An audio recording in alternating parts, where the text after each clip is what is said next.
యేసు క్రీస్తుకు సరి అయిన వాళ్ళు ఈ భూ ప్రపంచంలో ఎవరు కూడా లేరు.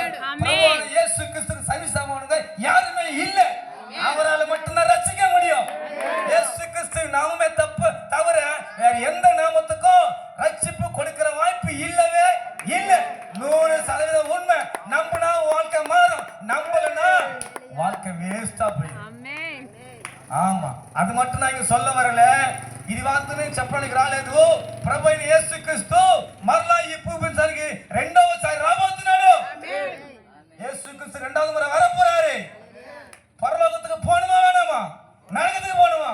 పరలోకానికి పోవాలా నరకానికి పోవాలా? పరలోకానికి పోవాలంటే ప్రభువు కావాలి. ఆయన నామములో రక్షణ ఉంది. వేరే నామము నిన్ను పరలోకానికి తీసుకొని పోదు. ప్రభువు జన్మించి నిజము, ఆయన మృతి పొంది జనము, ఆయన మృతి పొంది నిజము, లేచింది నిజము, రాబోతుంది కూడా నిజమే. ఇందులో ఏ అబద్ధము లేదు. ఎవరు దీని లేదని చెప్పలేరు కూడా.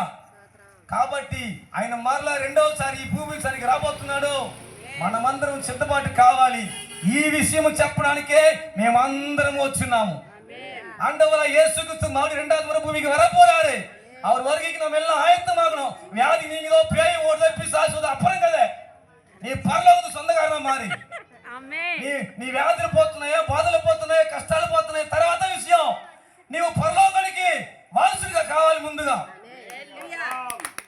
విశ్వాసించు, దేవుడు నిన్ను మారుస్తాడు యేసు నామములో. ఆమేన్.